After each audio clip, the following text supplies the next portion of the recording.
नमस्कार, दृष्टि आईएएस के टू द पॉइंट प्रोग्राम में आपका स्वागत है। आज का टॉपिक है tax inspectors without borders program. सबसे पहले देखते हैं यह चर्चा में क्यों है। यह कार्यक्रम भूटान में शुरू किया गया है। भारत को इसमें भागीदार के तौर पर चुना गया है।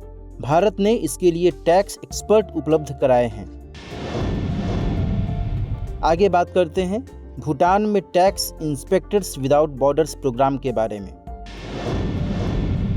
यह कार्यक्रम लगभग 24 महीने तक चलेगा। भारत यूएनडीपी और टैक्स इंस्पेक्टर्स विदाउट बॉर्डर्स सचिवालय के सहयोग से भूटान के टैक्स ऑडिटर्स को तकनीकी जानकारी एवं जरूरी कौशल हस्तांतरित करेगा। इसके अलावा भारत भूटान के टैक्स ऑडिटर्स के साथ ऑडिट के बेस्ट तौर तरीके साझा करेगा। इस कार्यक्रम का मकसद भूटान के कर प्रशासन को मजबूत करने में सहायता करना है। आगे बात करते हैं tax inspectors without borders program के बारे में। यह संयुक्त राष्ट्र विकास कार्यक्रम यानी यूएनडीपी और आर्थिक सहयोग एवं विकास संगठन यानी ओईसीडी की एक संयुक्त पहल है। इसकी शुरुआत 2015 में की गई थी। यह एक कैपेसिटी बिल्डिंग प्रोग्राम है। यह टैक्स ऑडिट क्षमता के निर्माण में विकासशील देशों की सहायता करता है।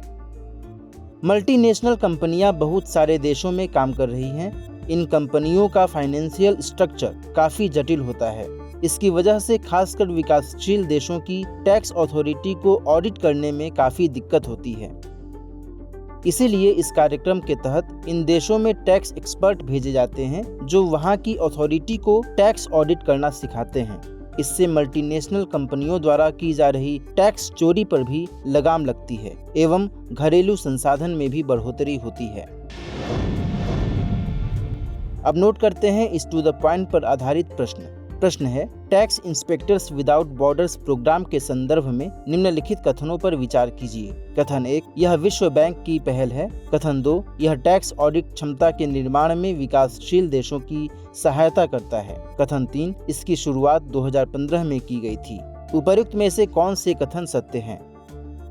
केवल 1 और 2, केवल 2 और 3, केवल 1 और 3 या फिर उपर्युक्त सभी? इस प्रश्न का सही जवाब कमेंट सेक्शन में देना न भूलें। मिलते हैं नेक्स्ट सेशन में कुछ नए टॉपिक्स के साथ। तब तक के लिए नमस्कार।